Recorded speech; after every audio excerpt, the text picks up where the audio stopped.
of former President Talbot, used to be in Cote d'Ivoire at the time, and would bring these. She would do these Bible studies whenever she comes down from the U.S. And in the midst of these Bible studies, she would give everybody like a dollar bill, like those who would come. And this day, she decided to give books. Surprisingly, people were very disappointed. As you know, those days on the camp, the dollar was more valuable than a book.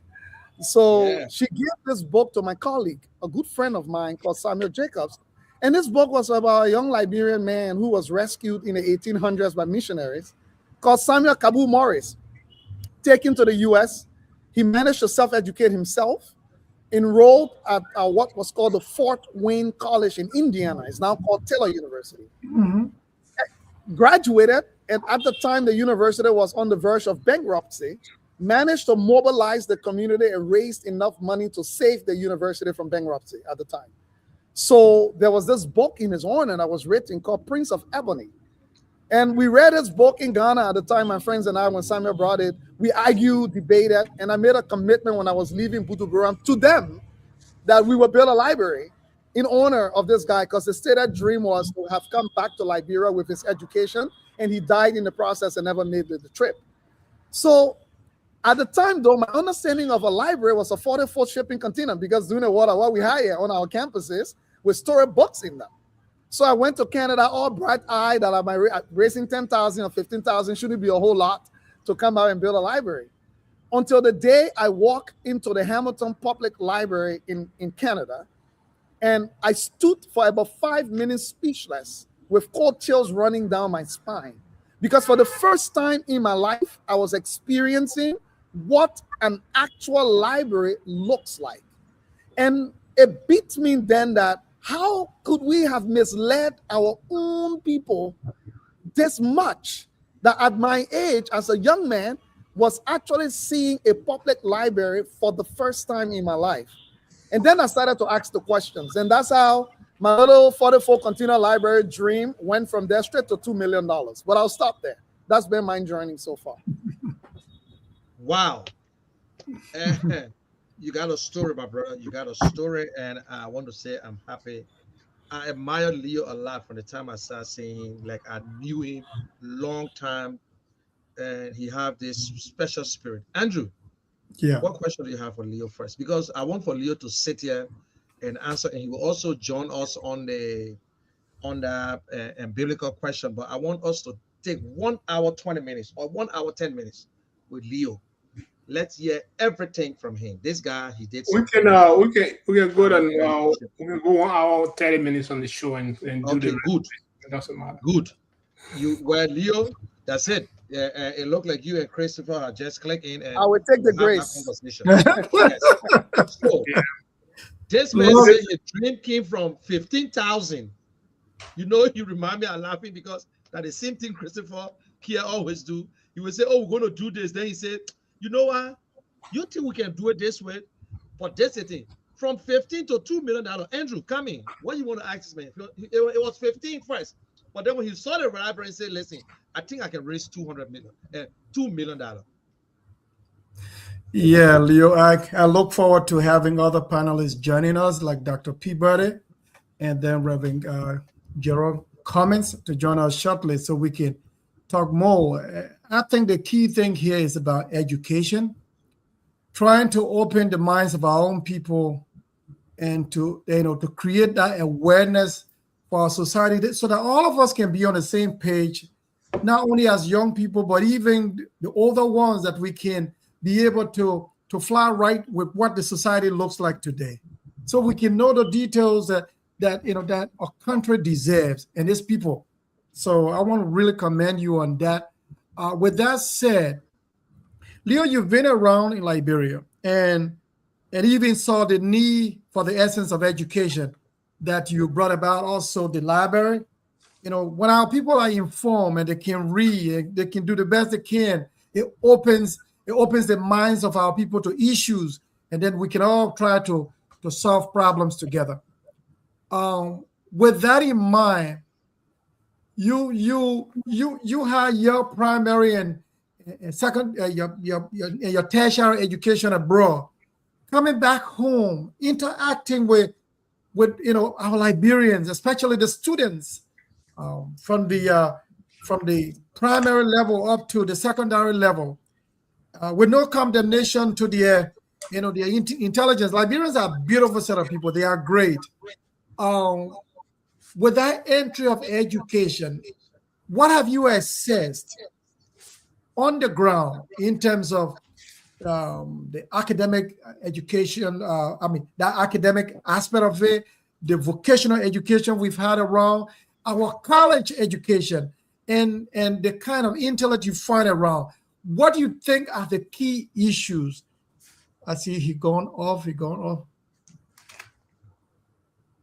you there? He's one of, I think. Yeah. He's come back. He'll come back. Yeah.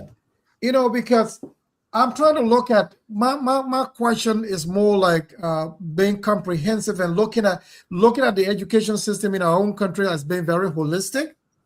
And because we dealt with this on the show before on the essence of primary education, the foundational education going up to high school, then college level, because all you're trying to do is to find a well-rounded Liberian in terms of how he can contribute meaningfully to his own society. Here we are juggling with the Ministry of Education and all of that. You have been around, and your entry into the society is making sure that our people learn how to better open their minds to the book and read with the library. What are the key concerns to you as an educator, as someone who saw the importance of education, that you think the Ministry of Education should be doing in terms of priority so as to enhance the kind of intellect that we want around? Thank you, Andrew, and I appreciate your experience as well, doing this work in different facets. Here's the first thing I'll say. Your greatest asset, any country, is not your minerals, it's not your gold, it's not your diamond, it's not your iron ore. Your greatest asset are your people. Yep. And I'll take it one step further to say, are your young people, because their longevity is much longer, that you can give the type of resilience that's required for change to happen. Not that the older generation does not have a role to play, but you want to create the longevity of transitions when it comes to from generation to a generation. But let me answer your question very particularly. Education systems should not be designed to ascribe to establish standards, in my opinion. Education systems should be designed to answer questions within your context, no matter who you are. What do I mean by that?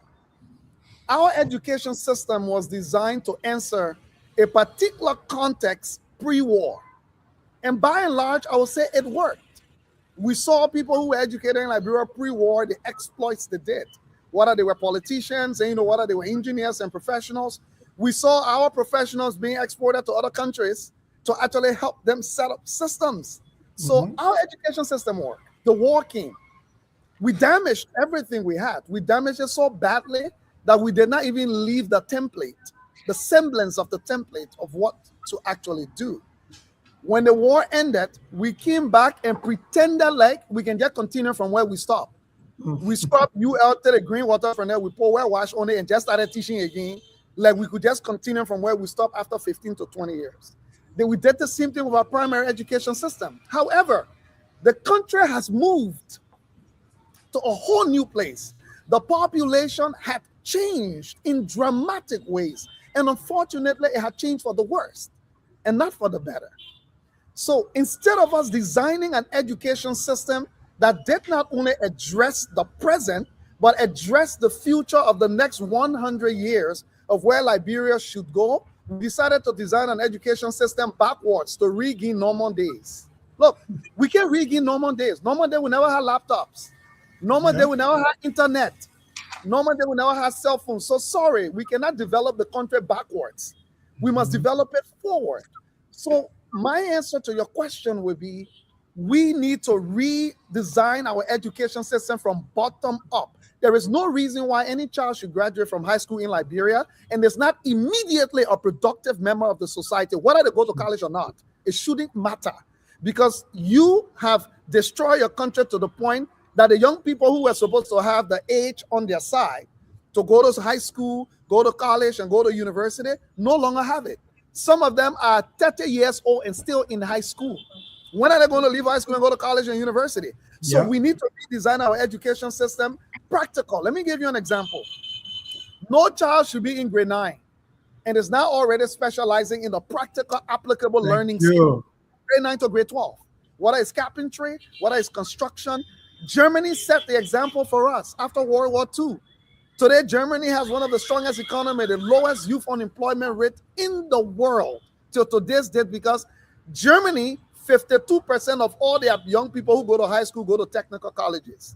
They don't go to university because it's applied education immediately, so they become productive members of the society. The ones who want to be more scientific and in research fields are the ones who end up going to universities to do those kind of studies. So in my opinion, the problem with Liberia is we keep developing we're trying to regain normal days. Our current education system is designed to produce people that will do well in America and not people that will do well in Liberia. If you graduate from University of Liberia right now, or graduate from high school in Liberia, you probably will do much better in the United States and Europe than you would do in Liberia, because our education system is not answering the questions of Liberia. It's photocopying the problems of the United States and Europe and trying to answer those questions and pretending like we can make it happen in Liberia. We are not there.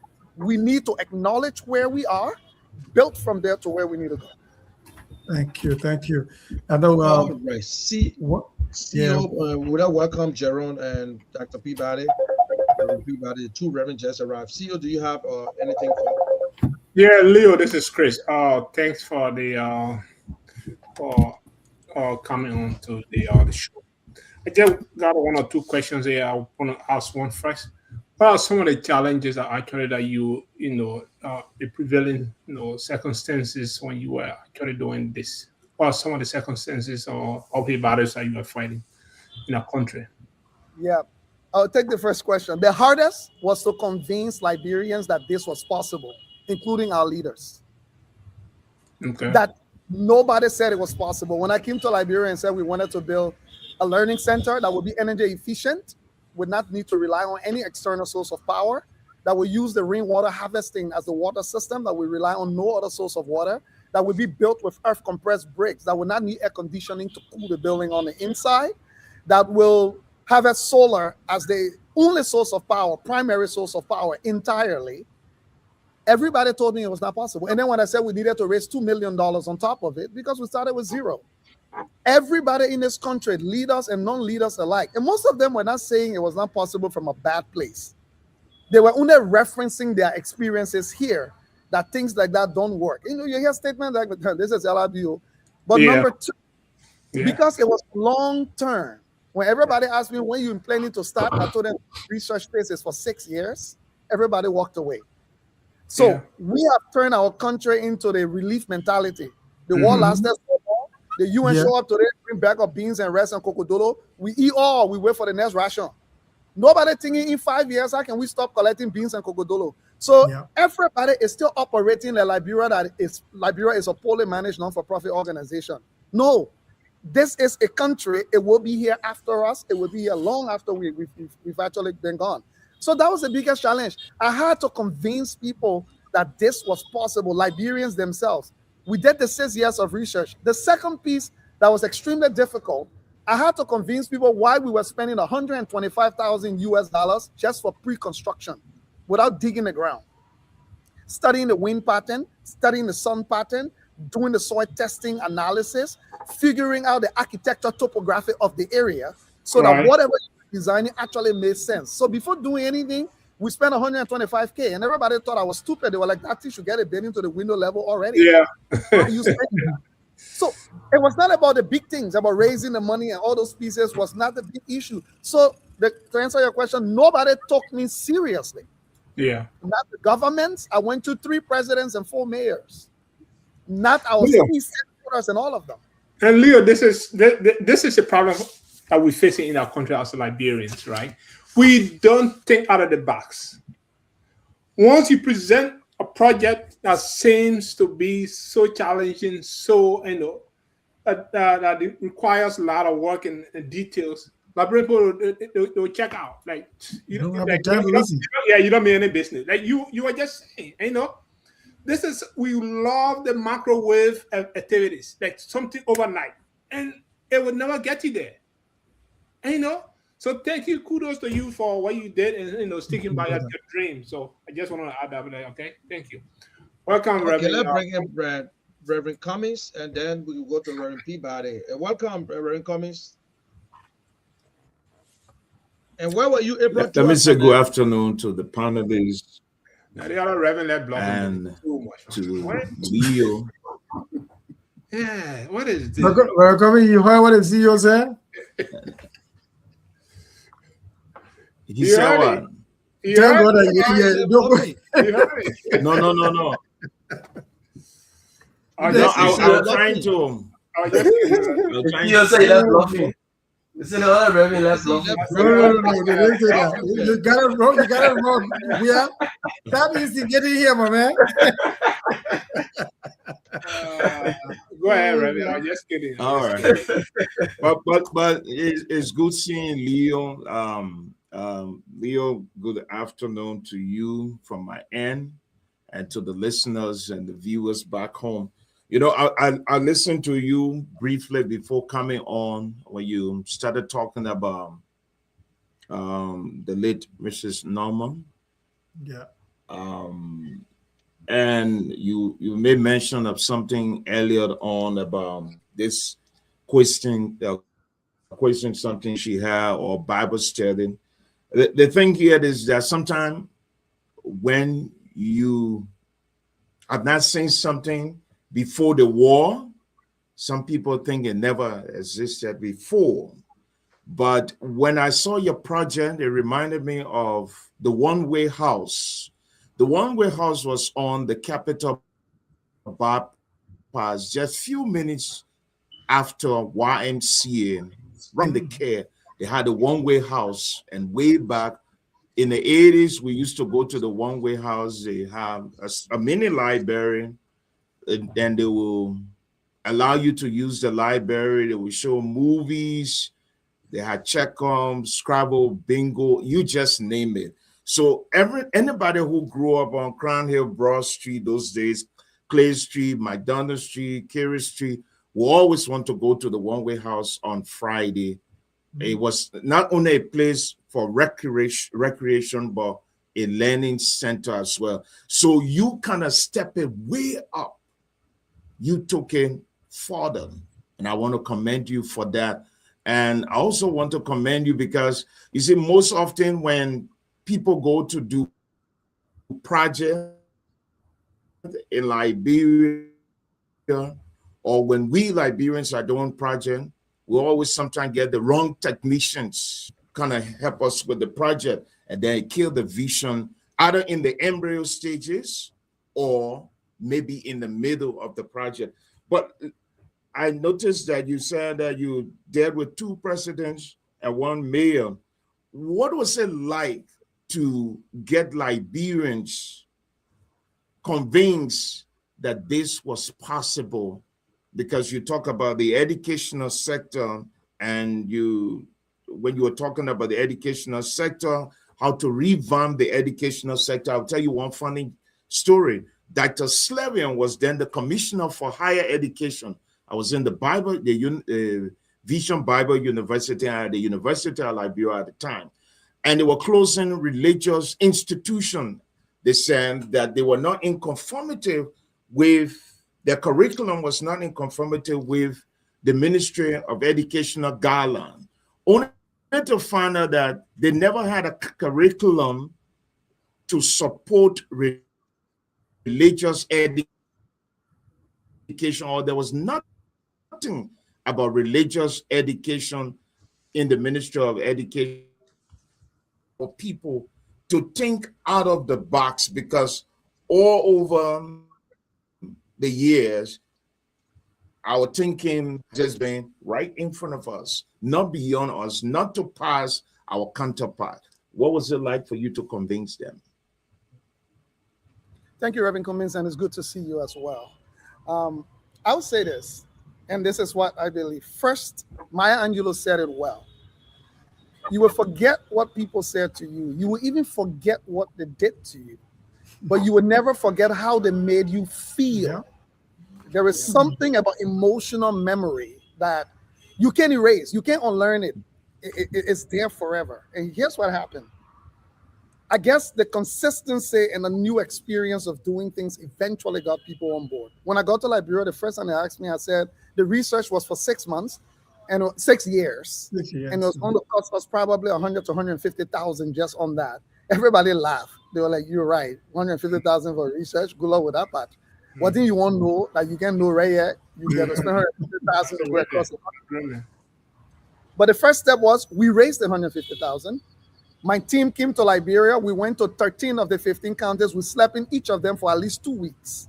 The only 2 counties we never went to was River G and Maryland at the time. We attempted 3 times. The roads were impassable at the time. We completed the research, left from this country with probably 1 terabyte or more worth of recordings, audios, interviews, pictures, videos, including the research of the buildings. When we were in the interior, we took a look at the technology of the small little huts our people built, the round mud huts that they build that can last you 5, 6, 7 generations. That needs no type of ventilation, but it's always cool, rain or shine. That was where the technological innovation started, from those round mud huts in the building. We went to every major infrastructure building in Monrovia, from the executive mansion to anything that looked like it was a proper structure. We had to also research it. We spoke with chiefs, with elders, with zones, with women group, youth groups.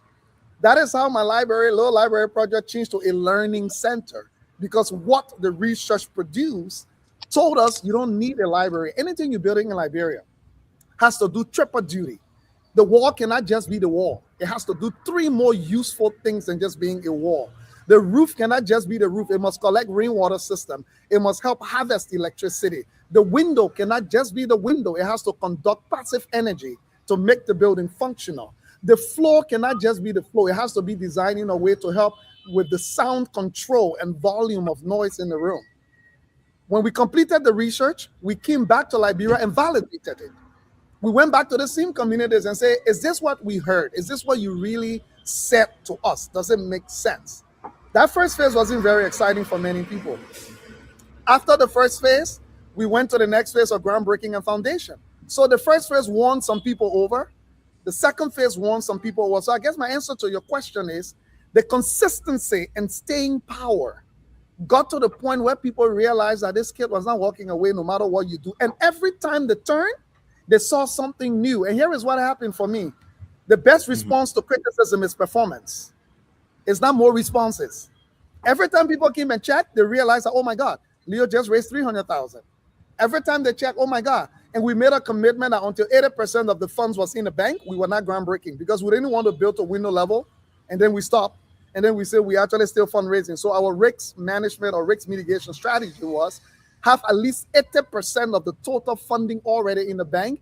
And that's what killed a lot of people, because it was taking too long. In the diaspora, people mocked me on Spoon TV. Library Leo, they want Library Leo, they're being and one library can reach. But once we got to the point of groundbreaking, but the goal for me was not to convince Liberians. That's what worked in my favor. I was hoping that they do not be convinced, because for me, take people into the euphoria state when they thought you perform miracle. That was my goal. And it helped me also. It flew below the radar because there was not too much attention.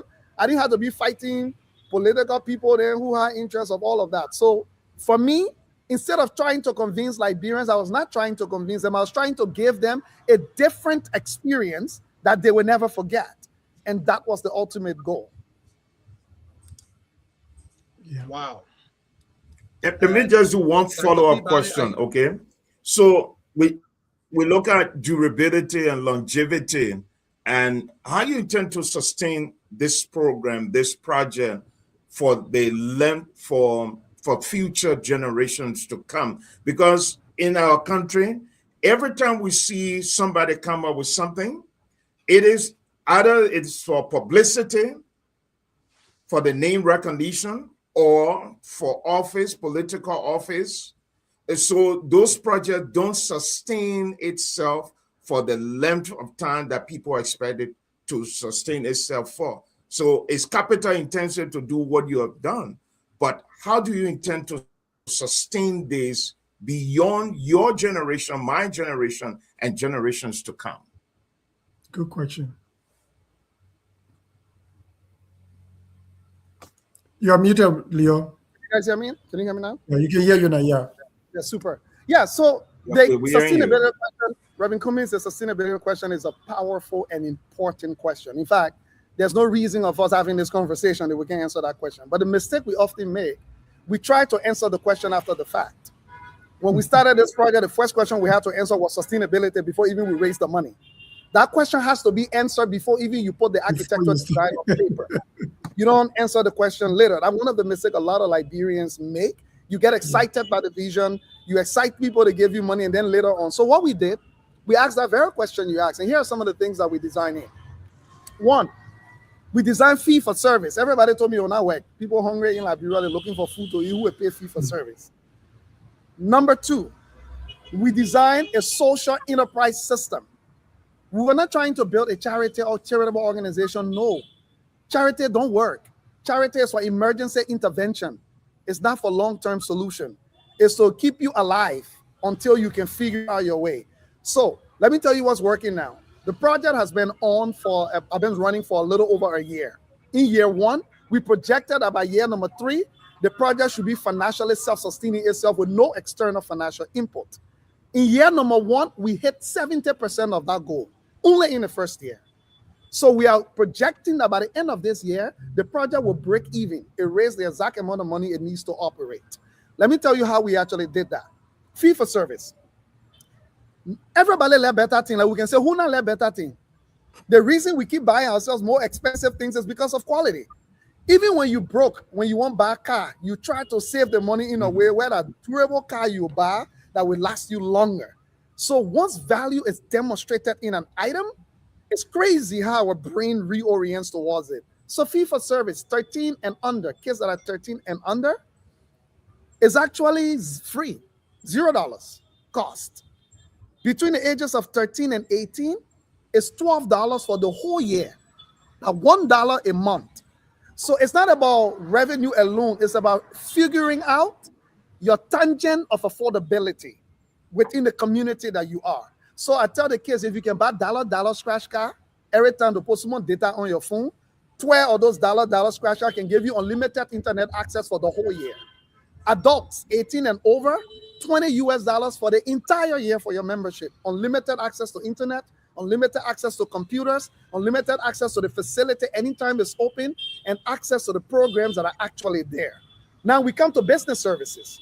We have multiple conference rooms that you can rent, workshops, meetings, and the facility is beautiful. We made one commitment, Corinne will never go. Don't worry about that part. Never will Corinne go at this facility. Corinne will always, in fact, it is the symbol of Luke's intended breeze for those who went to UL. The light will always be on in the darkness. It will never go off. We made that commitment. So people come because of the reliability. Water will be here. The bathroom will be clean. The bathroom will work. The lights will be on. You'll not be in the middle of your serious Zoom meeting. Then boom, Corinne go. Everything goes black. So the room rentals have brought in a lot of revenue. We also have co-working spaces. Small startup businesses that don't have the money to pay for big overhead costs. They pay between $60 to $100 US a month. Access to unlimited internet, access to printing, access to computers, access to a beautiful office space, access to conference rooms. So just in that alone, that's about 50% of our revenue generation plan. We're about to launch the business services, printing, photocopy, passport size photos, ID, brochures production at the highest quality. We have not started that yet. We've already hit about 70% of our revenue model. So we are projecting that this thing will become a self-sustaining thing that actually makes profit. Does not only raise the revenue it needs to operate, it's actually a profit-making entity as we speak. Already we are projecting within the first 3 years. So to your question, that's just one aspect of it. But infrastructure-wise, how do we sustain it, right? We ensure that the building was designed in a way where anything breaks, there's somebody down the street who knows how to fix it. We don't need an engineer from the United States or Canada. So we built with earth compressed brick. The building was built entirely by Liberian engineers.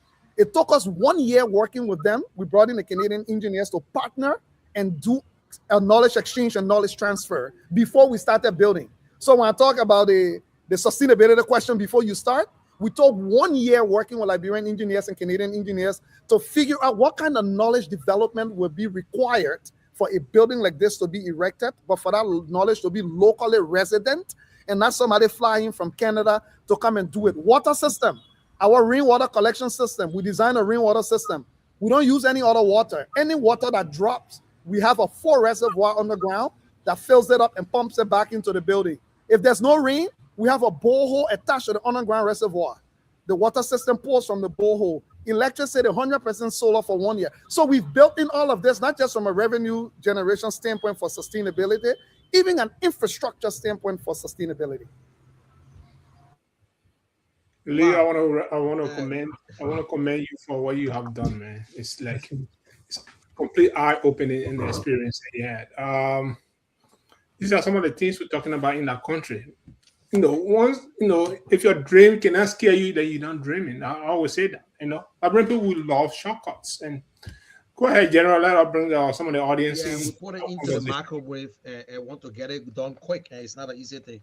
And Leo, again, I want to say thank you, my man. I'm happy that you're on here today, and we'll continue to get you on this platform. And I hope you always use the Kear radio. And we're into the humanitarian work. Any announcement from that place, you can count on us, and you can call us whenever you have anything. But we want to appreciate you highly. And Reverend Cummings asked the question that I wanted to ask you: how you're going to do it, and you explain everything.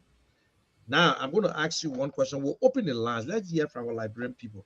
Most of the time when we get into these things, the first thing that comes to Liberian people's mind is politics. They say, oh, don't mind that thing, man. All that thing that man doing. And every Liberian has the right to contest for any other thing.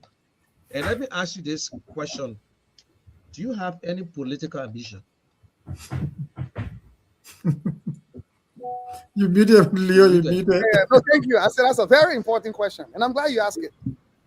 And this is why I tell people all the time, because a few people have asked me it privately. I'm glad you're doing it publicly, General. God know you. You like for your own, you like to shoot straight. You don't shoot behind the scene. You shoot straight, and you mean it when you shoot straight. So thank you. Let me put it this way. Until the day I die, I harbor a deep sense of political ambition in Liberia. And always will work hard to make sure that ambition is so developed and cultivated. Look, let me tell you something. General, a Sierra man like me that come back to my country, leave the comfort of Canada where my children, I could live in Canada. I run my organization for the last 18 years. I don't work for anybody, right? I work for myself. I'm comfortable in Canada. My kids got access to school or whatever like other Liberian kids don't have. I come back to Liberia every year for the last 15 years to build a learning center, and I'm already thinking about the next one. In fact, in December, we are groundbreaking for another building at $1.5 million to be completed by the end of 2027. We're not joking. We're not doing one-time wonder. We got to replicate this so people get used to it being normalized, that you can do things at this level. That means I'm supposed to get political ambition. I'm supposed to sit here and allow any local people to continue to reign our country in nonsense. Let me answer. No. Yes, we do have political ambition, but let me say this. The job that we do every day, I have to answer the serious question. Have I done the preparation that is required? Have I built the competences that are required? That if I act on that ambition, I can actually deliver it. So right now, whether you like it or not, we are building the competences, we are building the qualifications, but we are also building the fact that if I tell you, say I want to run for office, General, you know I can bail Liberia. You don't get to argue that one. I ain't got to say, oh, I promise you, but you're not sure. When I tell you I will bail you 2 libraries without running for office, we ain't got to debate that I can bail you 2 libraries. When I win, I'll pay you 2 libraries. Exactly. See the one I built as a private citizen. If I could do that, then we're more. So let me answer the question. Yes. And I encourage every young Liberian, nobody let you do that funny business. Well, me, my politics are doing it for the internet. You pay 10 people to come petition you for you to run. That corporate attitude there. If you're a leader and you think you have the skills and what it takes, you better start putting it in the stars now and challenging yourself to build the qualifications that are required to aspire for leadership in your country, because they play, we're not listening, we're not renting. No, never. Nobody evicting us from here. Look, man. That's cool, Leo. Well, congratulations again. I want to say it's a breaking news. Maybe it was in the air. He broke this news on the conversation with the vision bearer. He broke it. You only love the political part of it. That's all you want. But the man made news long time. 99% of all the things he said constitute news. Yes, that's the fact. But the thing is that when you hear it in the air, just going around, you see the that smoke, rumor you will be part of it. You got evidence. So now we got evidence.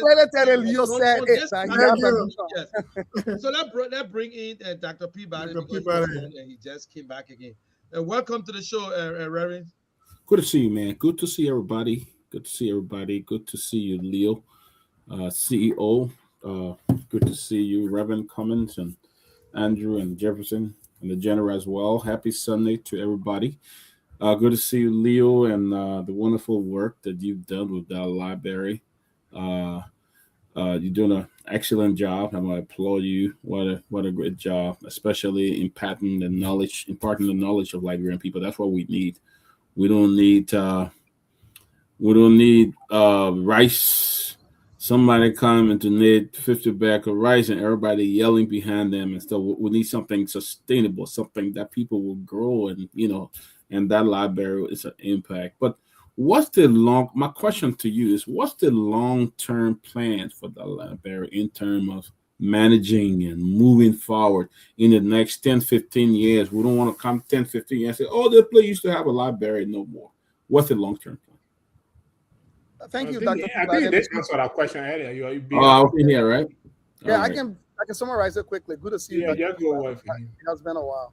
Just quickly, I will throw an aspect I didn't say. So we talk about the sustainability, but I'm not worried about not having a library after 10 years because it will be here. I'm worried about only having one as a one-time wonder. Because one of the problems we got in Liberia, people do these things and it becomes a one-time wonder that cannot be replicated. That's the reason why I argue today we still got a UL campus from the 40s and 50s, and nobody dreaming about building new one. We dream about renovating a campus that have outlived its usefulness, rather than talking about renewing it for the next 100 years. Let me say to you, Dr. Peabody, we built this with the understanding of it being the foundation of what a national public library system can look like. So we partner with the Hamilton Public Library in Canada, the Canadian Public Library System. They've been to Liberia now 3 times to start laying the framework. We've already signed a formal partnership with them for the next 10 years to help us build the groundwork so that when the opportunity comes to build another one, it's not isolated, it's connected to this one because the system is already, it's like you plug into the system. And even with private libraries, if someone is building a private library, we can connect you into the system because when you are in Banga, the same experience you get in Pinzo to the learning center should be the same experience you get to the learning center in Banga. Sure. It should not be when you go Banga, Corin can go, but in Pinzo, Corin can go. No, it should be the same experience. That's why we design a building in a way that you can build it in the middle of the forest and it functions. You don't need LEC to be there. You don't need anything to be there. And it functions. So for us, Dr. Peabody, like I said, in December, we are groundbreaking for the second building, $1.5 million.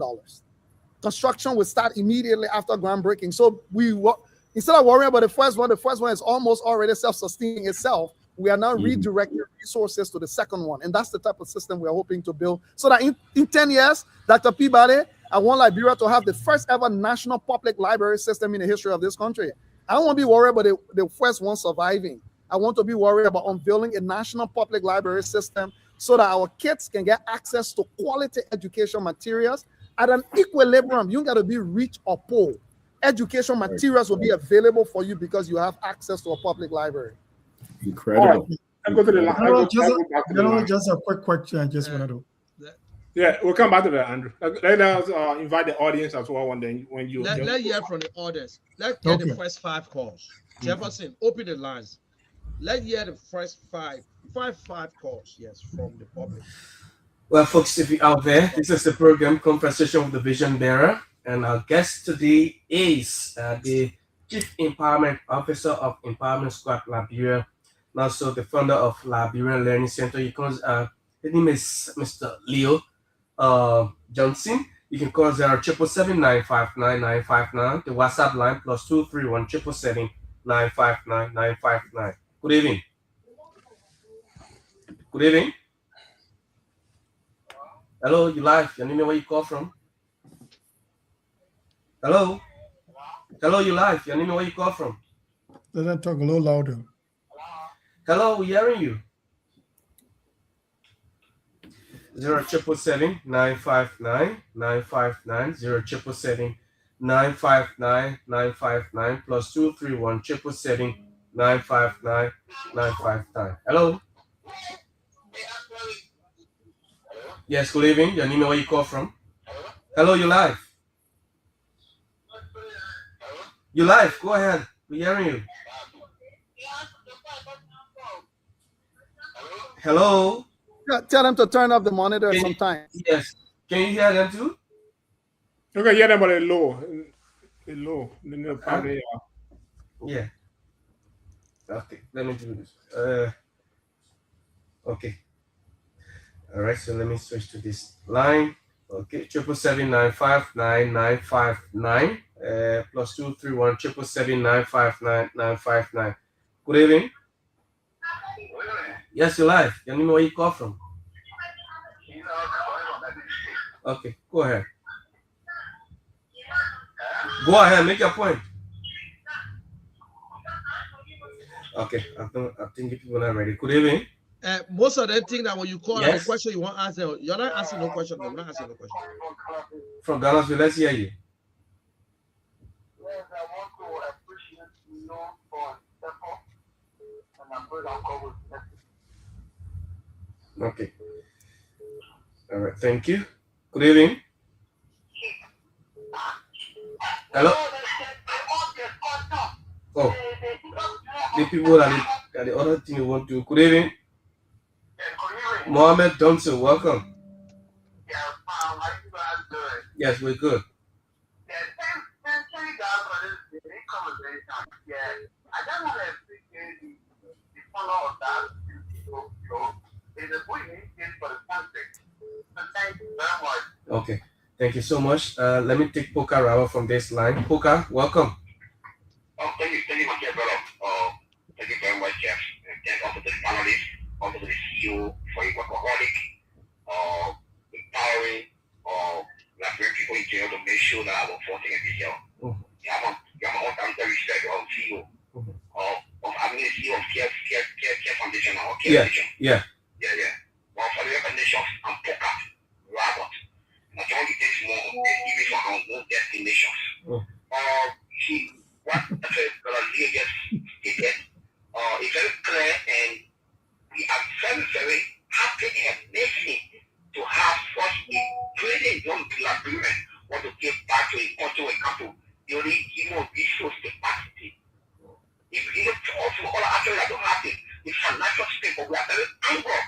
We are anchored to get education to the best for our unity. We see such an initiative. So all we want to give them is very big for their clothes. Okay. But Leo, you are doing it, and actually not only me, but that medical analyst, you get now, I get past radical acid, medical legal care foundation.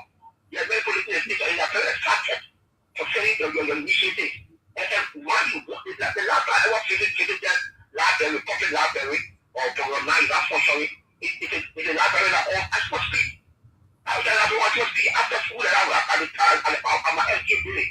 But I'm also to our way to the library to do some research. It's that many young people that want to do research, but don't have the don't have the time and the space giving them.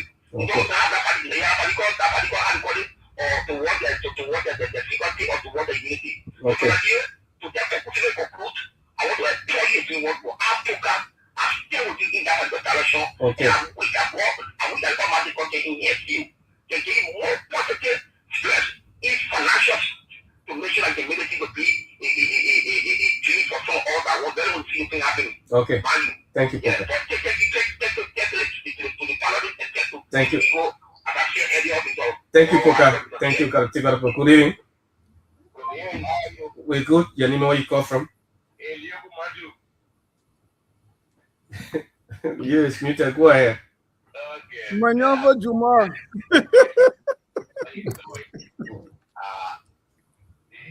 Population is young and we need those kind of opportunities for us to learn so that we cannot have the country level people that come from outside. So that's a very good job. It will go in. Okay. All right. Thank you so much. Good evening. Yes, here Yes, your name and where you call from. Let's hear you.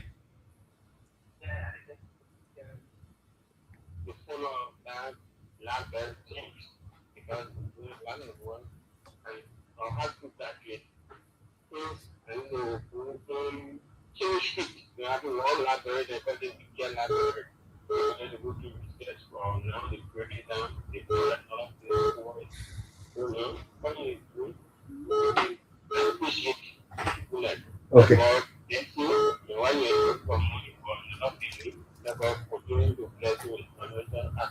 Okay. Thank you. Thank you so much. Thank you. Let me get this other person here. Good evening. Hello? Hello, you live. Yeah, this is Utah from Kepa Balance there. Welcome, Utah. Go ahead. Yeah, I just want to applaud the young man.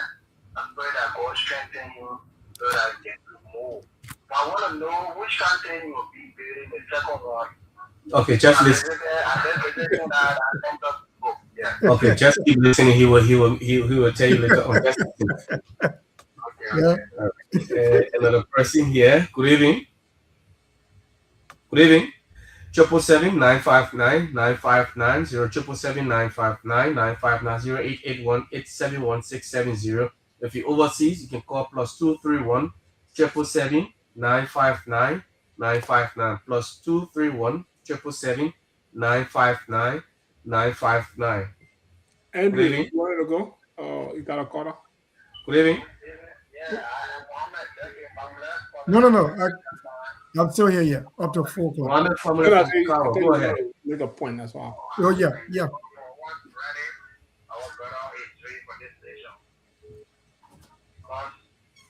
is very important for the incoming generation because of what he is doing today. The mechanism, we are looking at it for now. We don't know what is that for him in long run because according to the Adam Smith, there's no free lossy economics.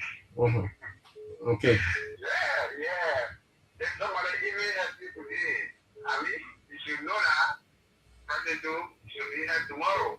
Okay. So, I appreciate effort. Let it be strengthened. Let it work towards it. And may the Lord bless it. Okay. Thank you so much. I'll take this last person. Good evening. Please walk away from your monitor. Hello, you live. Hello, your name and where you call from? Yeah, this is Mabi. I just calling from PHP community. Go ahead, Mabi. I want to say a very big thank you to the team. And that was the national team. Because, your women in the PHP community, we are here. We dealing with you. We are the friend of Leo, the friend of Leo. In support of, we are waiting for the land. We are here. So you welcome anytime. That's all. Mass market or mass market. You will get up. PHP community are in support of you. Okay. Anything you want to do, call upon us. If you want for us to wear your captain step, except for what you want to do, your business, what you want to do. So don't be ashamed. You want to contest. For everybody, not belong to one person. You ready to contest, get all the women of PhD. We are being ready next. Okay. The women of PhD will be there. Okay. Thank you for having me, friends. Thank you so much. Okay, let's go. Let's come back. Let's come back. We hold a call for now. Let's go back to Yama Leo. Gerald, he raised that question. Let's hold it there. Yeah. The other guy said the Leo ball get muff. Look. And by the way, there's a girl called Naomi Nakli is watching. Naomi went on Facebook. She said, everybody can want petition. Uno president should petition me. So Naomi, thank you. I saw your petition.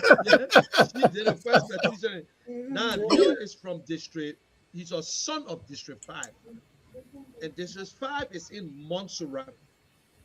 Leo know that everywhere he sold plastic bag. He did all kinds of things. That so Leo name is not no or baby thing. But District 5 is in Montserrat. And Montserrat is in Liberia. So there are 3 positions. Somebody just posted say Leo for president. So which one you want to go? You go to District 5 because I won't put some people sit on hot water right now.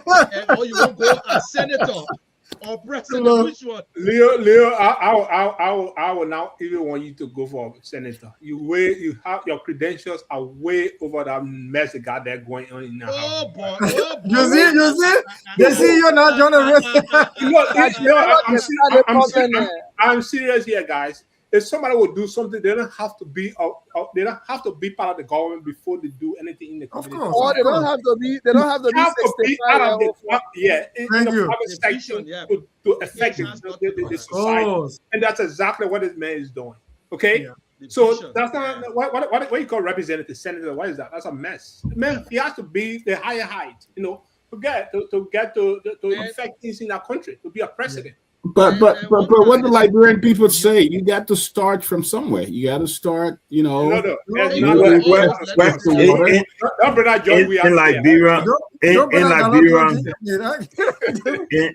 Liberia, you can be the new Mayan of your age or your time or your season. Right. But one thing you must watch out for the National Petitioning Association. The National Petitioning Association will petition you, will champion the cause, but time to take you to the ballot box, the chicken out. That's why I'm kind of quietly watching. Why is the head office? The head office for the Well, you part of a political party. You have been a veteran of National Petition Association before, so you gotta look for the office. They call it library. It's all around. They always will defend. Yeah, I think Leo, you, I mean, of all the politicians, of all of them, I'll say this to you, not to flatter you. I'm not a member of the National Petition Association, but I will say this to you. Of all the politicians and all my years in the media, you one of the Liberians that people can look up to and say, yes, you did it. Because 99% of our politicians and political parties, they only surface around a political season. That's why I asked you the question about durability, longevity, and sustainability. And the way you answer the question speaks volume because you started thinking 2-3 years before your project hit the ground. Yes. So most of the politicians, including all of the presidential candidates in my era, have not beat your standard yet. Yeah. That's just the honest truth. I just got to meet you. I met you today on the show, but your whole presentation actually, spoke a lot about you. I mean, I don't know. This is actually my question. Do you have any business background? It's a very important question. So, my academic study, I have my major is in political science and economics. Right. But I also started a nonprofit organization in Canada. Okay. After being in Canada for 1 year, that's now about 18 years, so hires about 35 full-time staff in Canada, in Ghana, and in Liberia. We do work as far as South Africa as well. We have an annual budget of just around $5 million in operational funds. So call it business or entrepreneurship. I've been at this since 2007 and I've grown an organization from a one-man show to a $5 million budget annually, including directly funded by the Canadian government as well. Thank you. So you see, the contact this man got under his belt, and like I heard one time, Chris and myself was just lecturing, and he said it today again, and I heard it from Leo on one of his shows that if your dream don't scare you, that means you don't have a dream. Your dream will scare you. Yeah, you can't say you dreaming. That you say, my man, I was eating chicken yesterday. That one, and so you got to. And listen, I tell you, Leo. You will have people who going to tell you some things, people who smiled with you yesterday, and you already threatened their seats, either the representative from District 5 and where you were born, and they will give you one support, or even Mr. DeLong, he's off for re-election, he might cut a speech. I'm sure he will call me tonight and say why you brought this up. But hey, and now you got the president saying, look, it is your right. You crossed, you above, you went beyond that. You Inalienable are too. to run anytime. Yes, Right. you are It's actually inalienable. Right. yeah. So nobody can stop you. And sometimes they ask this question. Every librarian has the right, even if Chris want to do it tomorrow, or if Chris is not a politician. No, I'm not. This- That's not. It's not. He's not a politician. But let me show, although they have this one, but let me show you another place that we just look at the center. This is the library or no? Yeah. Yes, that's the current building. That's nice. Yeah. Nice. Jefferson, why you remove? I had a video up there. Okay, this is Leo trying to cook potato grains for his people. Jefferson, you confusing me, man. If you do it again, let me know. Okay, go ahead, General. Just trying to No, go ahead. myself. Just start one time. There was a video on there that I was trying to show, but okay. This is the building when we were starting everything.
Wow, that's the building. That's the building. Very nice. That's incredible, man. Nice. Leo, you and Kapao. Leo Leo, left? you speak better, eh? Leo left. I don't Very well. I also read.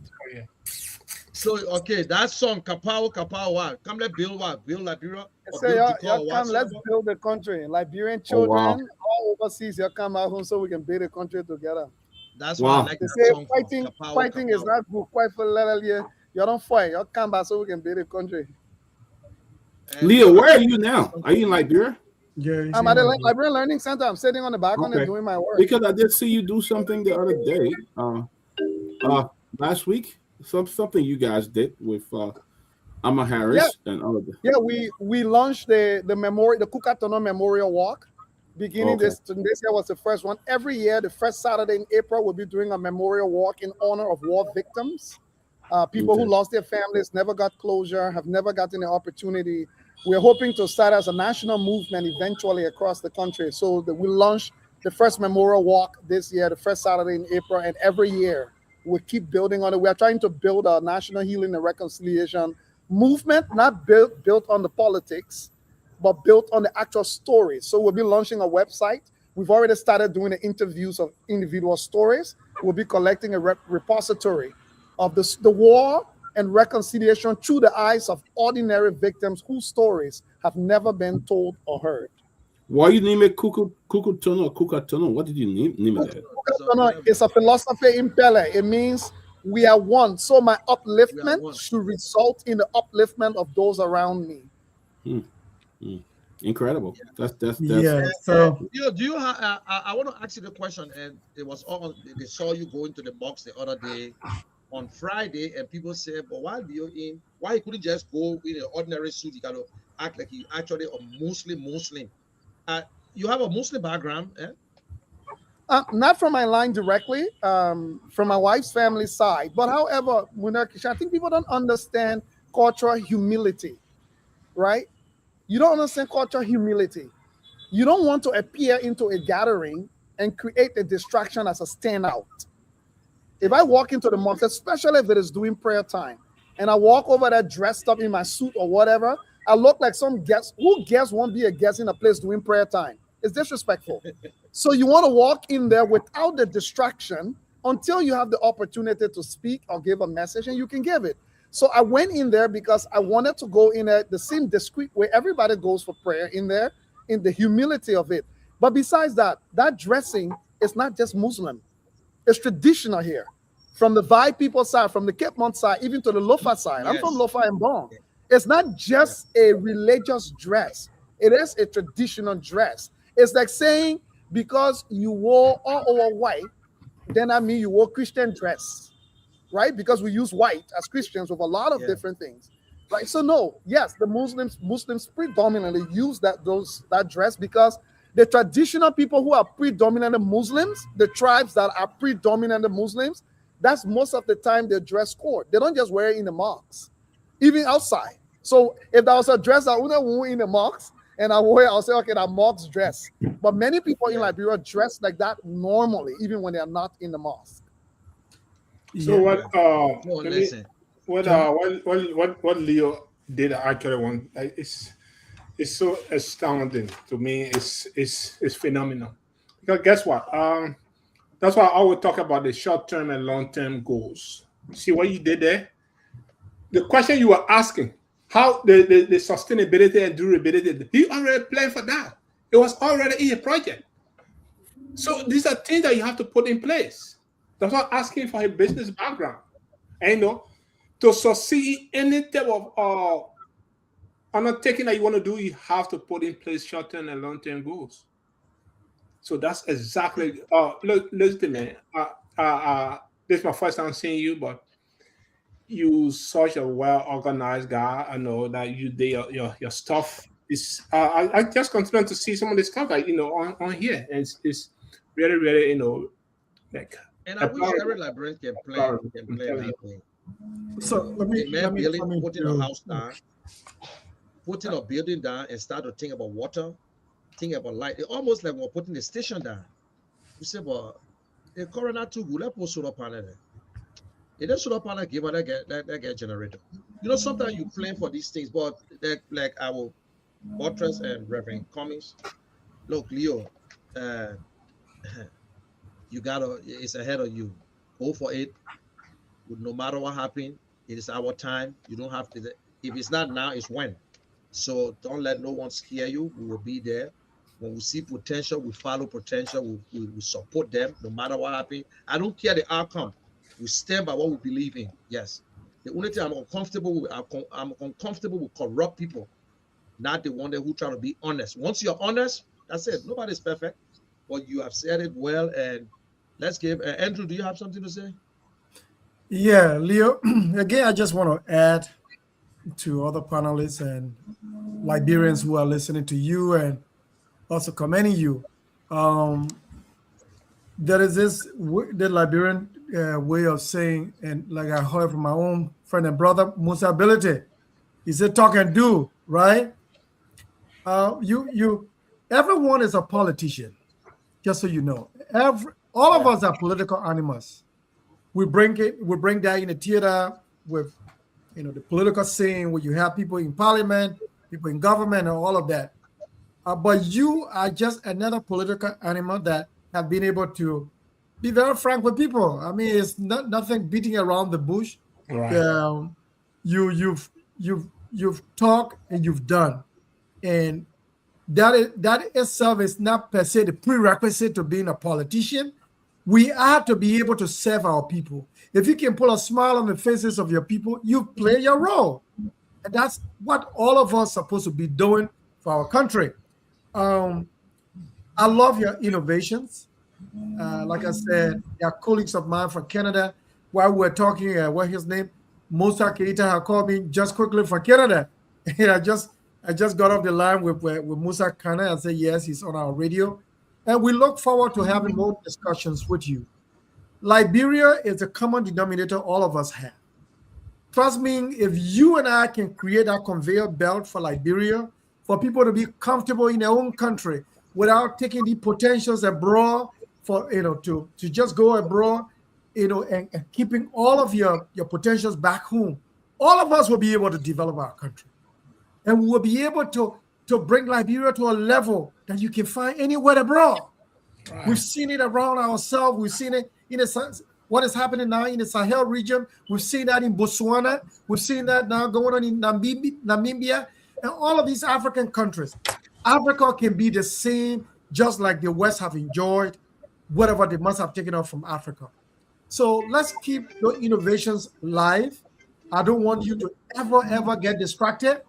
The challenges will come where definitely you get tempted to probably be like other people. But hey, you come a long way, and you are to where you are with respect to being focused and making sure that Liberia remain first.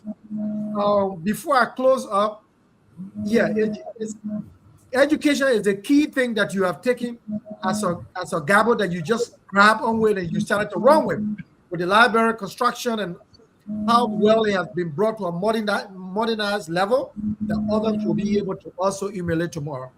I'm looking forward to see how all of this can be replicated in the rest of the sub political divisions of our country, because every child should have access to education. If we can do that, we will have been able to solve our major problem with respect to innovation and development, and the human development index. We'll all be able to add on to that. President Talbot was one of those that I so much admire today. He did so through these multilateral institutions that he started to establish all around the country. If you go in most of the counties, you go in Buchanan, you go in Lofa, you go to Bond County. He started with those multilateral institutions building that even when you graduate, even from high school, you will have known what profession and what potential you have to contribute to the future. That even you find that college education, not that it was insignificant, but every individual or every student will have found their potential and their contribution to a point that you can even depend on carpentry. I'm doing drafting and doing this and doing that, and you can still survive. So that's the kind of society that we are all praying to build that almost every high school should have that vocational component attached to it. Oh man, that when you're done, look, for some of us who sat in the classroom teaching, when you will have done that, for someone who wants to be an accountant, if we have already built the skills from the high school section with bookkeeping, when you get to college education, it makes it easier for both the professor and the student. So this is the kind of balanced educational system that we want, not only in the educational sector, but in all sectors that will be able to build our society. Again, it can be done. Madam Salif said that before. He said, if your dream don't scare you, then of course you have not gone anywhere yet. And you have also been able to repeat the same. I see you as a brother. I see you as a friend of the Kear Radio State and the Kear Foundation. I see you as a Liberian who I'm very proud of you, and that we look forward to seeing how best we can work together and build our own country tomorrow. Thank you. All right. Thank you. Before we go to our next segment, and someone just sent the information and want for Leo to just maybe take 30 seconds of that you asked the government and you told them that you can build these things in all the counties to collaborate with the government, and you contacted the government before. What they told you? You know, people like to. I will not try to politicize it in any way. In fact, I was the moderator for one of the sessions in Washington D.C. at the Diaspora Conference. If you all remember, last year there was a Diaspora Conference through Reverend Emmett Dunn and the governor of Liberia in his position as ambassador. I made this offer publicly. It was not just private, because I know all of our key government officials and everybody was there. I made the offer publicly that it takes about $30 million to replicate this across the capital city of every county. The reason I said that, this project, I'm trying to look at it as a prototype for how to design city hall grounds in every county. So the first phase is what you're looking at, the learning center. The second phase is about $1.5 million. We've already raised $1 million. We are shy another 500. Will be an indoor recreation or convention center, as we call it. So an NBA-sized basketball gym, a big event space that can take up to 900 people, a performance theater, additional recreation and rent rooms that people can actually use. And then the third phase, we are going to be working with the Pinsville City Corporation for the renovation of the Pinsville City Hall in supporting the effort. So the goal is to say in every county in Liberia, what the grounds of City Hall is supposed to look like. You're supposed to have the City Hall here, the library across the street, the gymnasium across the street, the convention center here. We all live in the West. That's what it looks like. So I've made an offer that with $30 million, we can replicate this across the country, and I'm happy to lead the effort. Raising the money is not the issue. It is putting in place the right institutional frameworks, and I've suggested this is what state-owned or autonomous agencies are supposed to be for. Sure. A lot of donors might be skeptical, don't want to give their money directly to government. So as a state, you set up an autonomous agency that still have to do all the reporting. And the audits, the reporting, they are still subjected to it. But it's designed to generate its own revenue to run itself because it's an autonomous enterprise. So the government doesn't necessarily have to be solely responsible. Like we've designed the first one, and the goal is that within 3 years, it needs $0 from anybody to run itself, so that the government does not have to be a conduit for funding to flow through to those agencies for those who may be skeptical for not wanting to give the money to government for whatever reason. But these enterprises are still held accountable under the governance structure. They must still be audited by the General Auditing Commission. They must still do their reports and all of that. I proposed this very publicly because I felt the Diaspora Conference was the kind of place, and you want to bring this conversation. So it's out there. I've thrown it out there. Like I've said this to people, I'm not one of the people, I don't know what the government constraints are. I don't know what their inner workings are. I'm not there. But we can only make proposals and wait to see if those proposals align with where they want to go. Well, we hope they will follow. And Leo, just stay with us. We're going to take a quick break. When we come back, we'll be going straight into our biblical question. Maybe you have some questions for our viewers. But listen, you and I will have our one-on-one, and that political thing will end no matter what happens. So let's take a quick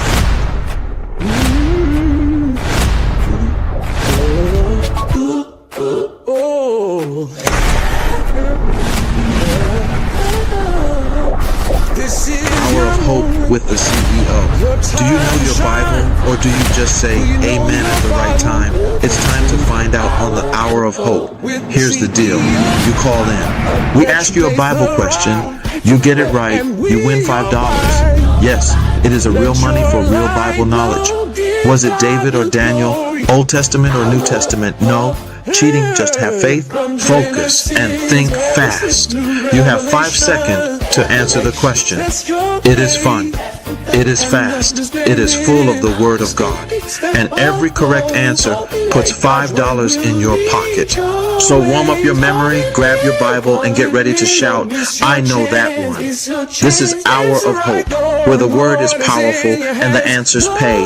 Call in, speak up, and win $5. Standing true, glory, I will live God the glory. Oh, RIP CEO.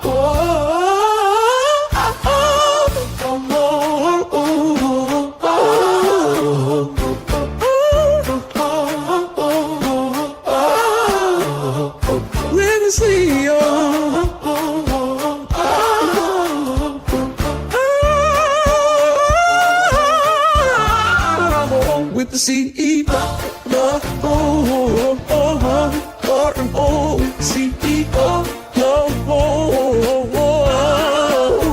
with the CEO. Yeah, this is Power of Hope. Open the lines. Jefferson, you can go ahead and let's turn them over to the pastors. Please, you shouldn't bring your assignment here and start asking put some assignment question here. Please. All right, so out there, folks, this is a segment now, the Hour of Hope.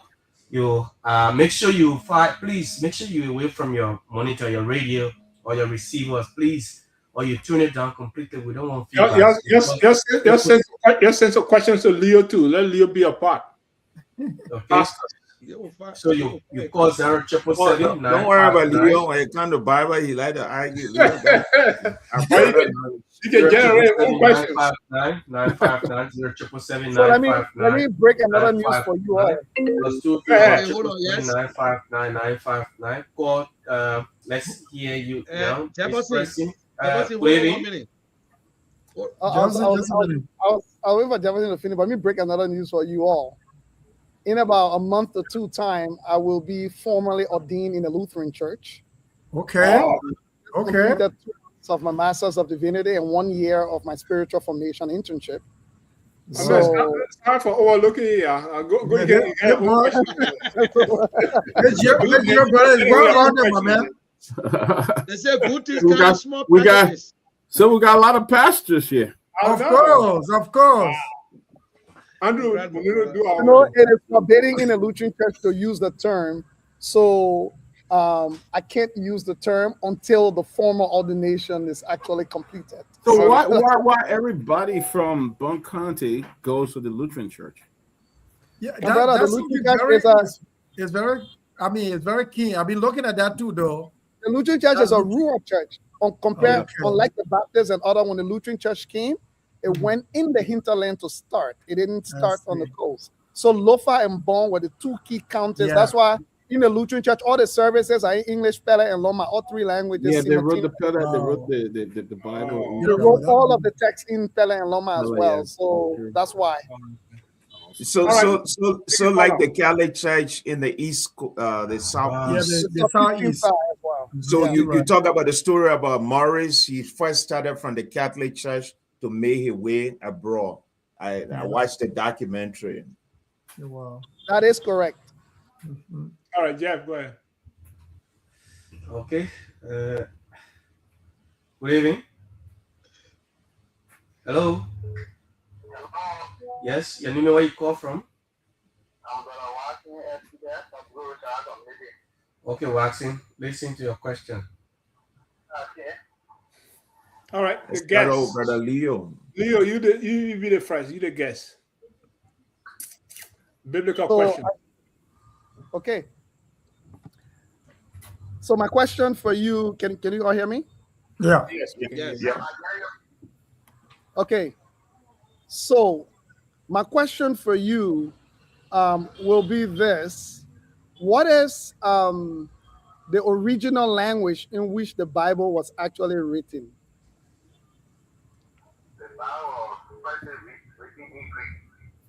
What? It's very, very low. I can hardly hear him. So if anybody can carry a volume or ask them to carry a volume. Ask him to speak louder. Yes. What language the Bible was written in? You can hear him, but it's low a little. No, he's wrong. He's already wrong. He asked They say already. Y'all actually heard him?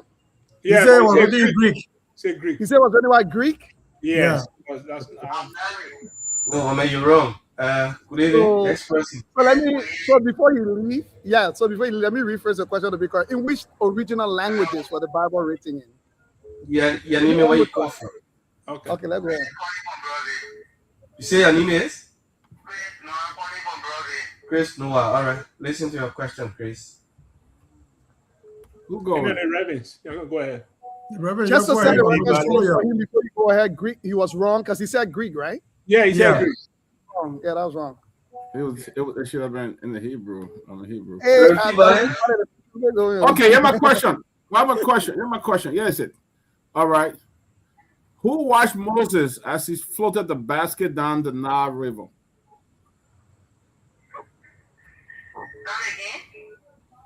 You can't answer that question, bro. Who watched as Moses? Oh, stop! My son here knows all these things. Who watched Moses as he floated the basket down the Nile?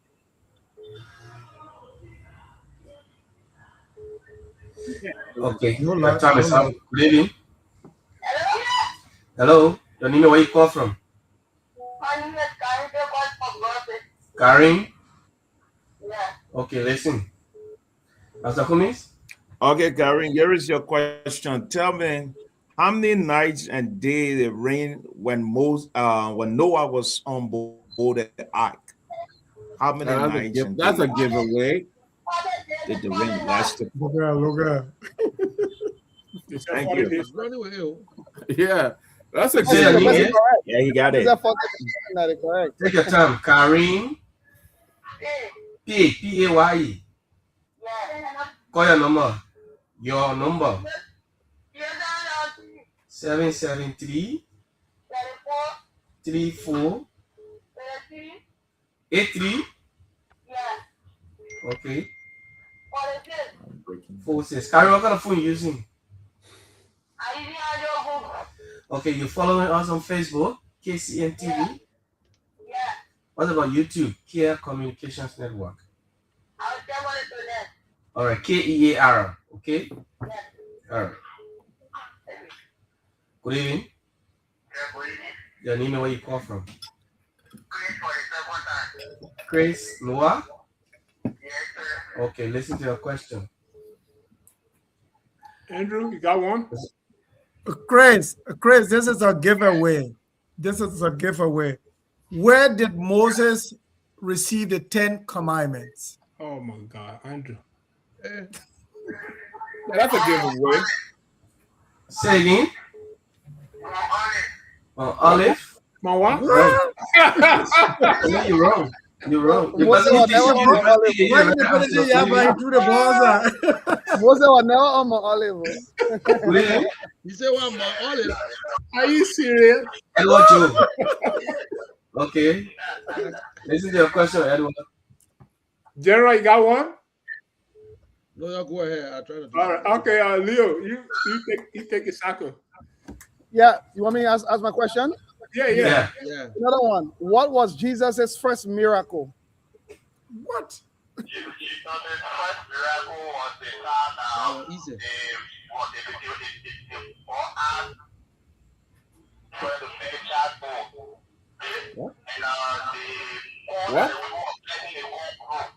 What? Yeah. No, but man, you far from it. The power. We're gonna That is wrong. Good evening, your name, where you come from? You say your name is? Stephen Maxwell from Douala. Okay. Dr. Peabody. Who was the grandson of Samuel?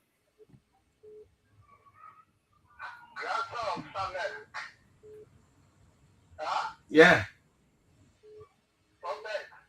Say? Yep. Yeah, he got it. He didn't pronounce it right, but he got it. Okay, Stephen, congratulations. Call your number, Stephen. That man knows the power. Mm-hmm. Call your number. 0888 333 404. Stephen, what kind of phone you using? Oh, okay. All right. Edward Joe, you back. Let's hear you. People don't go to Sunday school anymore. Everybody want to go to the No. Yeah, they just go to church. No, but you know what, Leo? The problem here is very cool. The problem here is our church in Liberia have been corrupt. So miracle oil. Miracle, Nigeria miracle thing. They don't even study the Bible no more. That's the They don't problem. teach the people anyway. Reverend Cummins, it's a turn. All right. Here is your question, my brother. Edward, listen, I ask a question. Edwin, here is the question. Tell me, what was the sign that God gave Noah that he would not destroy the earth again?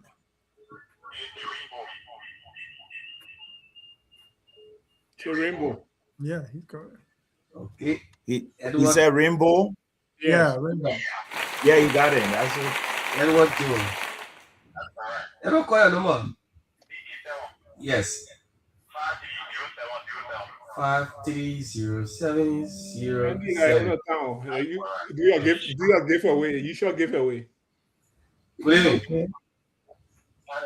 Your name and where you call from.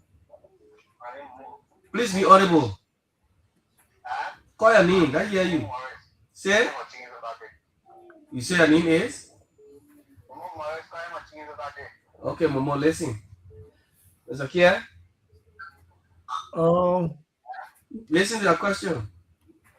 What's the other name of the Red Sea in the Bible? What's the other name? What's the other name of the Red Sea in the Bible? What happened? You want Google, my man? No. So in your country, they don't study the Bible at all. What's going on? You're from good evening. Yes, Leo, your turn. Go ahead. Robert from Shara. Okay, Robert, listen to your question. Leo is yours. Okay. Listen. Yeah, so your question is, what are the 4 gospels in the New Testament? The 4 gospels in the New Testament are Matthew, Mark, Luke, and John. Excellent. Congratulations, man. You say your name is? That's excellent. It's correct. Robert. Okay, Robert. Call your number.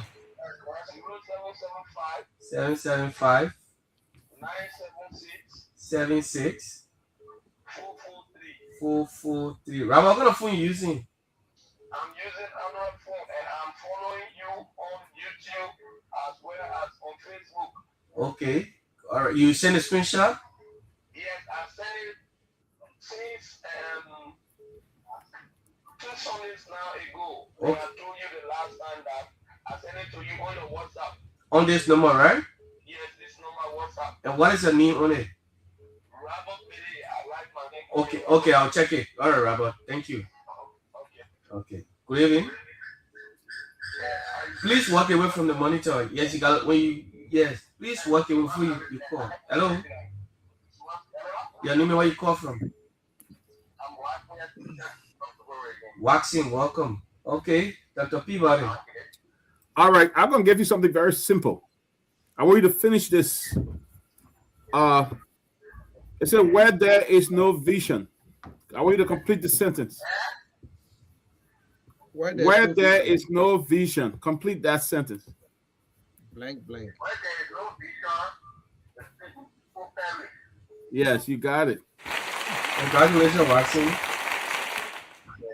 What your number, Waxing? 776 090 168. Waxing, you following us?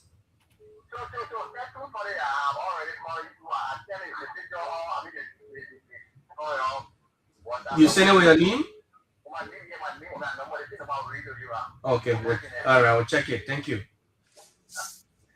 Good evening. Yes, your name and where you call from? You say who? Bendu Peter? Okay, Peter. Listen to your question. Eric Cummins? Okay, here is your question. Give me the city of the name of the city of the lady who fed the prophet Elijah. There was a woman in the Bible that God instructed Elijah to go to a particular city and you will meet this woman. Say, Say that again. No, sorry, you may say. About Malaysia? she says Samaria. Try It's again. Samaria. It's not even close to that. Hello, No, this American woman. your name and where you call from? Rolling from Marshall Highway. Okay, Mr. Kear. Roland, what was the name of Adam and Eve's third son?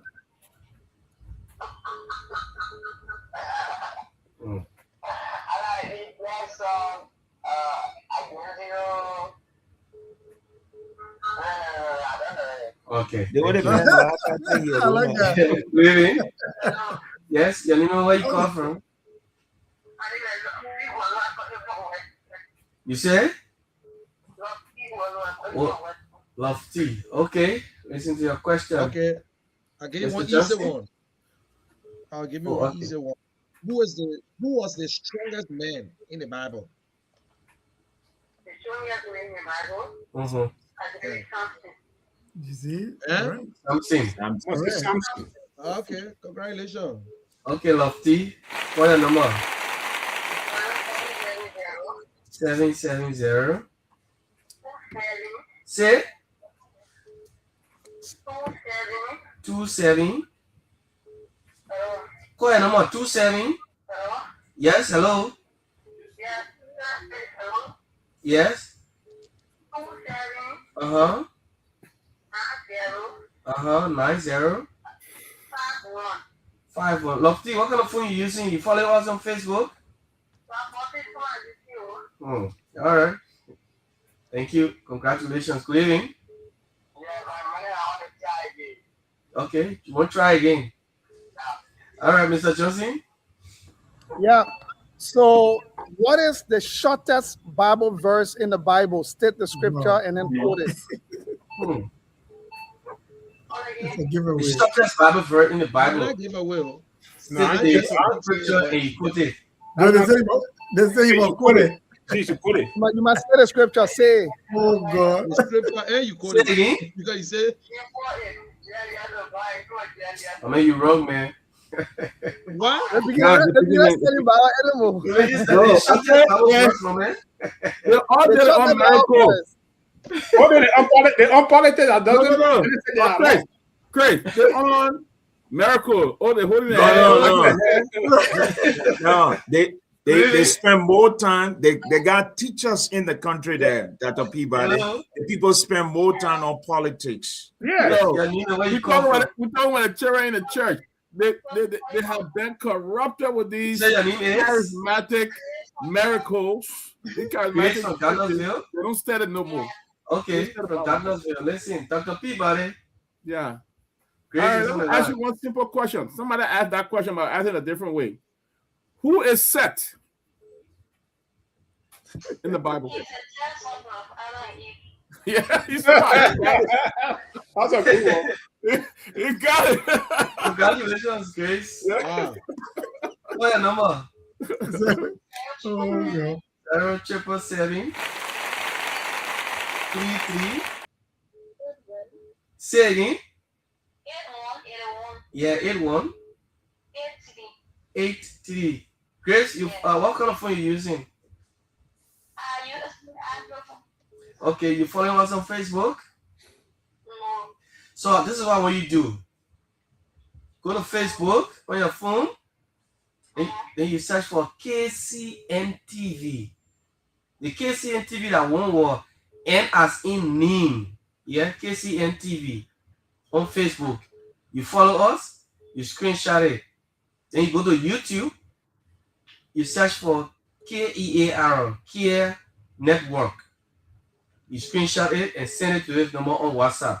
On next Sunday, when you send it, you text your name, you let me know, okay? All right. Okay. Good evening. Your name and where you call from? Oh, okay. Pastor Okay, now Kumis? me. Oh, okay. Okay. Yeah. Here is your I question, asked my this dear. question. It's a special question. Give me the name of the son of Jonathan who David wanted to show kindness to. I'll read biblical questions. Say again. Mephibosheth, that's it. a hard question, man. She got it? Yep. Congratulations. You actually got it. Yeah. What is her name? That's nice. That's nice. Victor. Okay, Victor. Call your number. 773 27 say 04 See, on another have biblical 75. question. It depends on What the phone you teachers. using, Victor? If they're Oh, teaching very every day, the people will know it. Okay. Good evening. Hello. Your name and where you call from? Chris. All right, Chris. Listen, Pastor. Okay. Okay. I got a question here. And please, none of you on the platform. General, you're very low. What is the full name? I want to give you the full name of Adam. Huh? But say The full confused. name. What is the last name of Adam? You get the person confused, my man. Is it the last name or the full I name? said, give me the full name of Adam. They got Adam and Eve. Give me the full name. You know his name, Adam. He got any last name? What? Adam Yeah. God. Adam God. Mr. Adam God. You're wrong. There is no second name of Adam. Adam is Adam. But Adam is man. Adam. There's no. No, Adam There. That's not true or false. I said she's wrong. Yeah, There's she's no wrong. second I mean, name. you're right. The name, I said, give me the full name. All you just said, there's no full name. Adam is Adam. Adam is what meaning of man. Of Well, the son. full name is So you're wrong, man. Try again. Okay. All right. Good evening. The name and where you call from? 5 more minutes to go. Yeah. Okay. Bima. Jonah? Jonah. He was primarily known as the favorite son of Jacob. Who was he? Thank you. Correct. Jonah Okay, Bima. after this call, we gotta give people to give the closing, so at least we can stick. Okay, Jonah, call your number quickly. Yeah. Yes. We can give our closing and give Leo time to say something. 5332. We had a guest today, so we can go full length. Okay. Did you get it last person? Yeah, I can ask one more. Just take the last. One Yeah, more. Yes, I said hello, just you're the the last last. caller. Your name where you call from? The last call, the one you give me, we'll get him $5. Momo? Okay, Momo. Leo, do that one. So since this is the last question, what is Momo, the listen to your question. since this is the last question, what is the last word in the Bible? You go. Say again. He said amen. Say That's again. correct. He said amen. What? Amen. Yeah, Okay. amen is the last word in the Bible. You said what's your name? That's correct. Good. Momo Morris. Congratulations. All right, Momo, call your number quickly. 07723 51 660. Okay, Momo. 660. All right, Momo, what kind of phone you using? You follow us on Facebook? So listen, now go to Facebook. Then you search for KCN TV. N as in name. Okay? Yeah, KCN TV is a one word. Follow us, screenshot it, and then you go to YouTube. You search for KEAR, Kear Network. You screenshot that. I mean, you subscribe to it. You screenshot and send out to this number with your name on WhatsApp. You're welcome. Okay. All right. And let us give. Thank you very much, guys. Let's give our closing 30 seconds, and then Leo will have the last word. So let's start with the CEO first. Leo, it was actually nice seeing you in person. You're doing awesome, activities in Liberia and also around the world. I want to applaud you for that. So continue doing what you're doing. These are some of the things Liberians are supposed to be doing before running for public offices in our country. They want to actually become part of the government. The money they will steal from our country, then they use it to do a little type of development in the community, thinking that they're doing something extraordinary for the country or for the community as a whole. No, you have to use your resources that you have available before ascending to the political position to affect whatever position you want to become part of. So yes, I actually want you to continue doing what you're doing because a lot of Liberians will take after your footsteps to help that country to be better. These are some of the things we should be doing. We Liberians we don't like to think out of the box. Once you're thinking out of the box, people they come and say, you know what, you don't you're not going anywhere because your dream will die. And these are things that continue to put our country down. We love to take shortcuts when it comes to developing our country. These are some of the things we need to do if we want to see Liberia grow and become modernized like the rest of the countries around the world. These are things these are some of the things we have to do. Think out of the box and build a new. I always say this: we have lands available. Let us move. Let us think out of the box to relocate our capital to decentralized Monrovia. And it will have 5 to 10, 15 years or short-term and long-term goals that will help decentralize Monrovia and create a new capital. These are exactly some of the things that Leo did. And we have to put in place strategic plans that can derive us to this goal. And but our government, when it comes to power, the only thing they want to do to patch up Monrovia and think that they're doing something better. No. What happened to the rest of the countries? The countries' lands are being abandoned and being neglected because we're not directing our attentions to helping the other side of the country to become better. Monrovia is not the only land that God gave us in our country, but everybody comes to power. They want to inconvenient the citizen breaking their houses to make the roads bigger. No, that's not. I mean, it's okay. But what happened to the rest of the lands in our country? We have to think out of the box. And until we do so, we are not going anywhere as a country. So thank you, Leo, for what you are doing and continue to do. We'll continue to have you on the show and a lot of Liberians will see what you're doing for that country, for them to give you the appreciation that you deserve. Thank you, guys. So it's a great show, and we'll continue to do this next Sunday. Okay. Go ahead, Andrew. Yeah, myself, I'm about to leave you guys. I would say it's been a great show, guys. It's been a great show today with our guest on the platform, Leo Johnson. He has become a household name in Liberia, and I'm very, very proud of him for that. Leo, just so you know, the Kear Radio and the Kear Humanitarian Foundation focuses on 4 pillars of its engagement in Liberia. We are into water and sanitation. It's a major concern to us in our own country. We believe that water is life.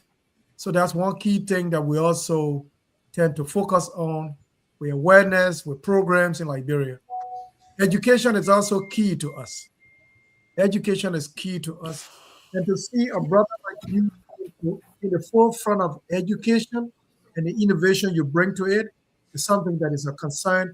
And you can see a lot of Liberians today who are making their comments about what's going on. Agriculture is also another concern to us, and health. Now, these 4 pillars, I mean, for any nation that would thrive better, it's in no way you can ever, forgo these 4 pillars to bring in the kind of social services that your people need. But it takes people like you and others to team with us so that we can, help our own country. It's a major concern that we can put our country in line with what you also find in other countries.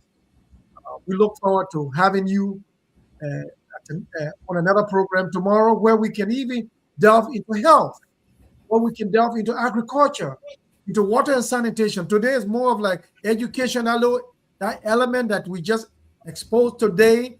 It's so much, it brought so much innovation to many Liberians today. And we believe that you can play a major role to enlighten our people tomorrow, and that the Liberian people look forward to hearing the innovations so that we can also tie this with the current government. One of the key major problems that we've had in African leadership is the lack of political tolerance. If Leo has a better innovation to bring to the table, sometimes you get combated to a point that you get silenced overnight. But this is a challenge for all of us to be able to lift all of these key issues that would benefit our country and Africa as a whole. Thank you again for being here, and thank you to the listeners. Okay, Reverend Peabody or Reverend Cummings, go on. Well, Leo, my good friend and brother, God bless you. Thank you. Thomas Jefferson once said, I know no ultimate power of the society but the people themselves. And having listened to you on many occasions, sometimes you remind me of my mother. She always used to say, I don't want you to go to EFBC. I don't want you to be a journalist, because I work at EFBC for many years. And in this age and time, nobody can change the trajectory of the media because people are more focused on politics. So then I said to her, listen, I'm going to start something that will be strange to many people, especially the media landscape. Then I changed the format. Then I went into ministry. If you can't push yourself and think out of the box, you'll always be in the box. Yep. So my brother, thank you for all that you do. We look forward to talking about the next phase of your project or your program.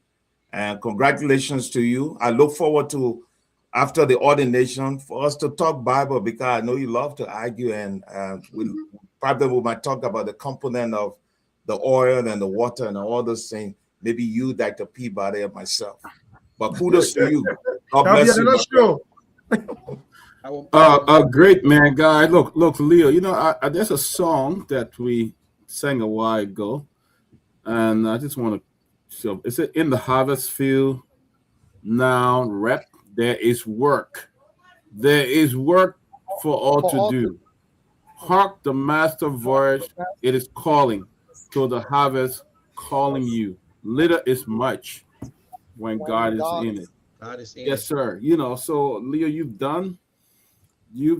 have answered the call, the Macedonian call, and you have worked. You have made change, a very huge change in Liberia. And I always applaud people who gave back in a different way to Liberia. Yeah. Not just covering rice for them to eat, and then you go back and ask them to vote for you. Right. Because we have seen these kinds of politicians in Liberia back and forth. But you went there, you had a vision, like the Bible said, like the question I asked the young man, it said, where there's no vision, the people perish. You must have a vision, know clearly what you want to do and how you're going to achieve it. And God is there to do it. So you've done a great job for Liberia. When the Liberian history are rewritten or added to it, your name will go down in history. I mean, the first Liberian to ever build a library in our country. So you've done a great job, Leo, and just want you to continue. One thing I must encourage you on, continue with your vision. Keep doing it. Don't follow the vision of people in that country. You can listen to their advice, and say, okay, I'll work with it, but don't let them. Just how God is leading you to do it, do it. Don't care away by them, because some will love it, some will think you want job, and some will begin to show resentment to you in that country. I know what it is. When we were trying to help the village one time in Bassar, the representative refused to help out with chair because he thought that I wanted to run to be representative. He refused to give the chair, that he had promised to give the school. After we built the school and gave it to the government, the man refused to do it because he told people, or are looking for a way to run. Who want to run? Who want to, stuff like that. But the thing is, you have made history not only for yourself, for your family, your children, your grandchildren. That's a history. And just continue doing what you're doing, my friend. How long you in Liberia, Leo? I'm here for another week. No, I'm probably gonna miss you. I should be there. But, I've been here too long now. That the people that your time to come. We were exchanged. be there. But I should be there shortly. So yeah. But great job, my brother. God bless you, and my thoughts and prayers and best wishes, man. I'm with you. Thank you again, Leo, for everything that you do. And I just want to say, keep on doing what you do. And you love your country. And leadership starts from home. I see you and your beautiful family. It starts from home. When you see people like this, then you understand, yes, you love your family. That means you love the people of Liberia. Even you and your daughter in the kitchen trying to cook. You see, you're just an ordinary Liberian like any other person. So just do what you want to do. And I think you and my CEO will meet one fine day. We'll have that conversation. We have something in common. But then again, the same way you announce it, I want to give you my public support. I got your back. Whenever you're ready for District 5, trust me, we'll be there to give the news and to give that message. You are the man for the job, my brother. You have the last word. Go ahead. Thank you, the General. Thank you, Dr. P. Bali. Thank you, Reverend Cummings. Chris, thank you as well for your innovation in making this platform available for the exchange of ideas and promoting the visions and values that you believe in. Andrew, thank you as well. Jefferson, I know how difficult it is to be in the back end and making all the pieces connect. So thank you as well. I will close with three things. Number one, let nobody lie to you that there is no money. There's too much money. There's just way too much money. The problem is money follows innovation. It's not the other way around. And the other problem is in Liberia, everybody wants to do small. Nobody wants to operate at the system level. I'm not saying small is wrong. No. Those who do their grassroots projects is needed. But all of us, the whole country cannot just be a grassroots project. The whole country. There has to be system level operation that allows the grassroots to flourish. And what I mean by system level operation, instead of building one school in a community to solve a problem, there are people who do that. We need to think about how you redesign an education system that compels the existing schools to operate in a certain way. Two, let nobody lie to you that one person can do anything. Because one of the problems people say here, oh, one person, what you will do, you need to be in government first and you need to be in a position to do that. That's a lie. In fact, the greatest things ever achieved have usually been because of individuals who stubbornly, if anybody told Dr. Martin Luther King Jr. that there will be statues in his honor in Washington, D.C. today, he would have laughed at you. And people forget, by the way, that his full-time job was to be a pastor. He was never a politician in terms of practice. He was always a pastor, a reverend. So a pastor was able to infiltrate our social, political, economic systems in a way that led to massive transformation that even presidents could not dream of.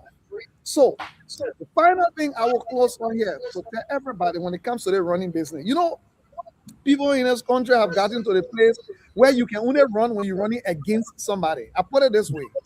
You got to figure out what you are for. Don't only figure out what you are against. When two all go to the party to eat, the people say they got fufu and rest. When you hate fufu, you got to say, I hate fufu. Just tell the people, you bring my leg rest. You who left fufu, bring your leg fufu. But the moment you say, I hate fufu, all who want to eat fufu now get to defend ourselves and say, why we eat fufu?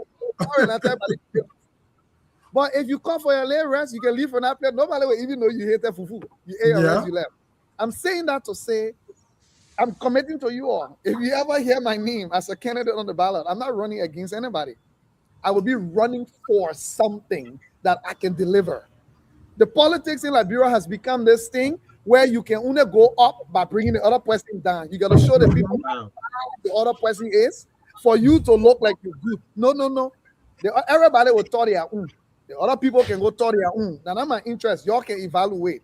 We'll develop a vision for people to look forward to. And let people be debating among visions and not debating who can tear who down the most. And I've said it.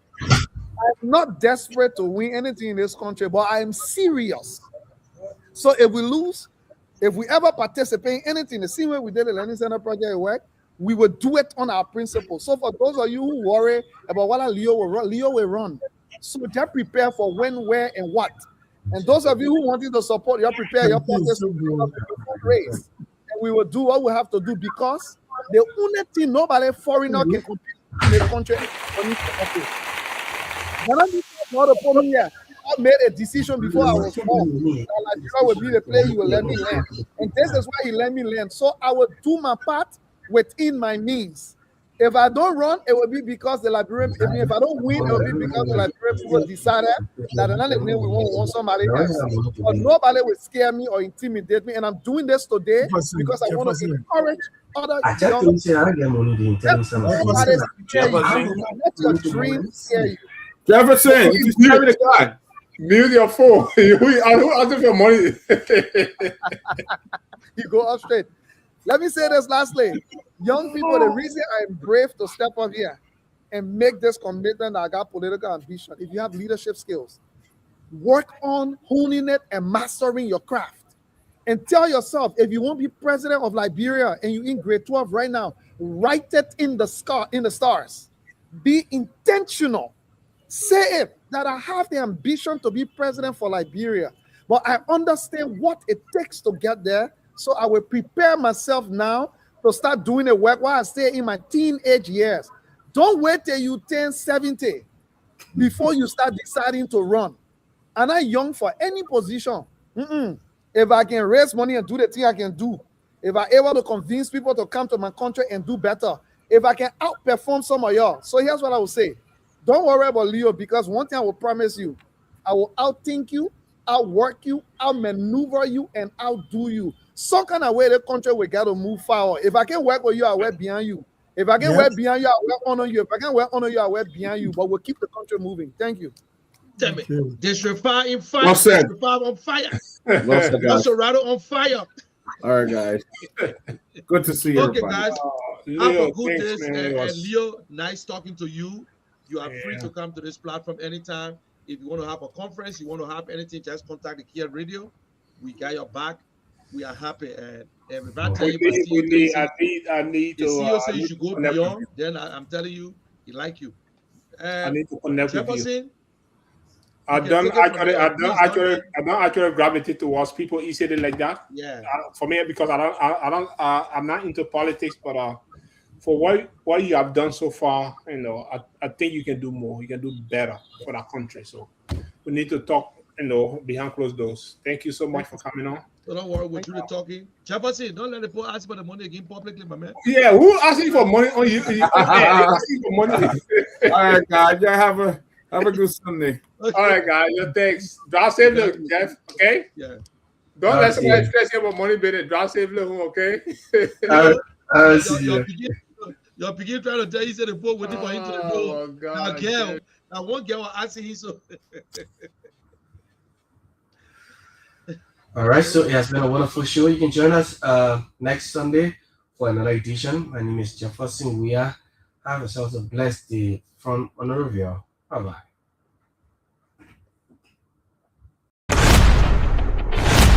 Yeah. From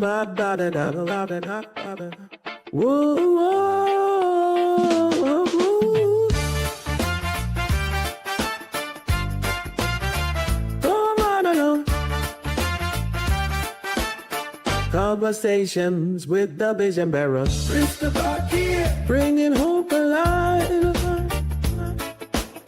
giving back so our people can rise. From villages north to the city lights, building the future, doing what's right. Agriculture, education, healthcare for all, clean water and sanitation, standing tall across 15 counties and 16 tribes. Christopher Kear keeps hope alive.